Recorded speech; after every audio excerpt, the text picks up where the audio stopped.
Troisième étape de cette retraite. Vous sentez les effluves, hein, vous sentez déjà là. Voilà, je sens que c'est un peu assez bon tes gants, comme ça ils vont être plein de parfums pendant au moins une semaine. Ça va être extraordinaire. Ça va être extraordinaire.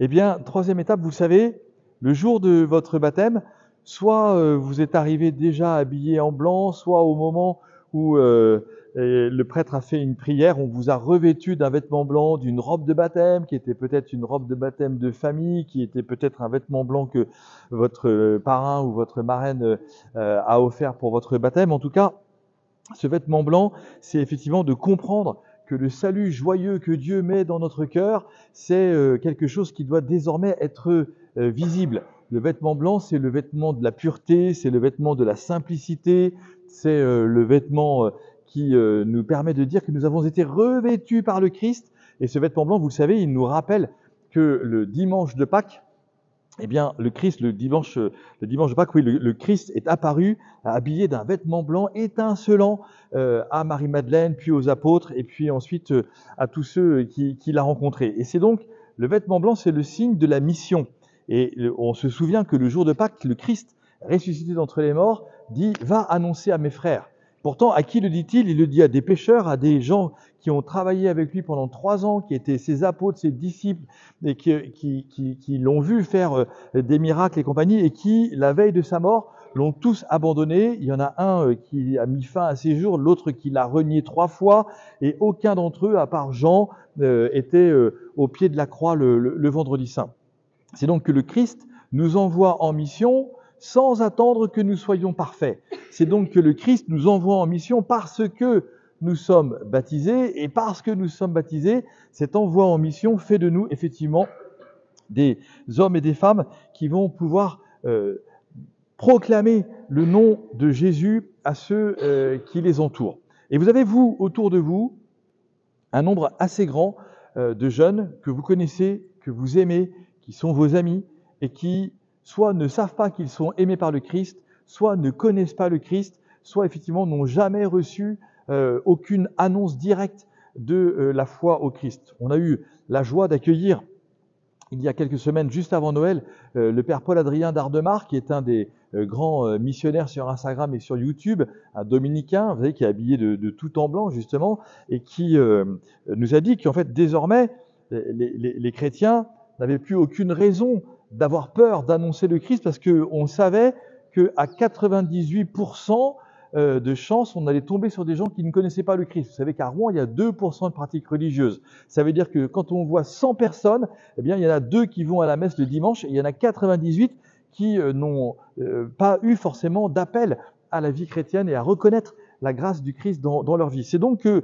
si jamais on a peur de parler de cela, eh bien, du Christ, eh bien, c'est juste quelque chose d'extraordinaire. Hier, je suis rentré dans un magasin comme ça, et parce que j'ai ma vue qui baisse, et donc il faut que je change de lunettes, et alors c'était assez drôle parce que donc les gars ils m'ont vu arriver. Alors déjà bon, il n'y a pas beaucoup de prêtres dans Rouen, mais alors du coup quand ils voient un prêtre, ils savent automatiquement là, ils savent plus très bien comment se tenir, ni quoi poser comme question, etc. Est-ce que c'était une jeune femme, est-ce que vous me permettez d'enlever vos lunettes? Elle dit, bah oui, ça va, c'est bon, hein. Et donc on a discuté, puis elle me dit mais alors, du coup, pour lire, vous lisez quoi, vous? Je dis, ben moi, je lis la Bible. Oui, mais vous la lisez où? Ben, je dis, je la lis dans l'église. Ah bon, ben alors du coup, alors on s'est mis à discuter des lunettes qui étaient nécessaires pour ma mission. C'était extraordinaire, parce qu'elle me dit, vous lisez le prêche, j'imagine, pour lire les bouquins que vous lisez chez vous, vous lisez sur ordinateur, sur votre téléphone, mais il y a peut-être un pupitre, et peut-être que la Bible, elle n'est pas écrite en très gros, alors peut-être qu'il faut qu'on fasse attention à la distance du pupitre à vos yeux. C'était extraordinaire. Ah, donc j'entendais les gens à côté qui disaient, du coup, ils causent là, le pupitre, la Bible, vous voyez, voilà. Vous voyez, et on sentait bien que, voilà, c'était juste magnifique. Donc, voilà, il y a des choses extrêmement simples, et je suis sûr que vous, déjà, dans votre vie chrétienne, vous avez probablement été en contact avec des jeunes ou des moins jeunes qui ont été surpris de l'audace que vous avez eue de pouvoir parler du nom de Jésus et de pouvoir ainsi prononcer le nom de Jésus. Et ça, c'est le signe justement du vêtement blanc qui dit que vous êtes, vous, désormais, parce que vous êtes baptisés, dans le temps de l'annonce et dans le temps de l'annonce du Christ. Alors, on va être encore plus concret ce soir. Eh bien, j'ai déposé sur l'autel des papiers blancs, qui vont symboliquement vous rappelez votre propre baptême, et puis des crayons. Vous savez que ces crayons en papier, ils ont une petite histoire, ces crayons en papier, parce que ils m'ont été donnés par l'entreprise qui fournissait les crayons à papier de Charlie Hebdo, et donc des dessinateurs qui ont été assassinés par les islamistes chez Charlie Hebdo. Et en fait, cette dame, elle est venue me voir, elle m'a dit, en fait, moi j'ai plein de crayons, et après les attentats de Charlie Hebdo qui étaient vraiment épouvantables et qui ont plongé la France dans une noirceur terrible de ces assassinats et de ces attentats terroristes, eh bien, elle m'a dit, eh bien, écoutez, moi, voilà, je vous donne 1000 crayons. Voilà, et dites aux gens qui vont prendre les crayons, eh bien, qu'ils dessinent la vie, parce que les terroristes ont voulu nous empêcher de continuer de dire les choses qui vont pas, et de pouvoir dessiner partout.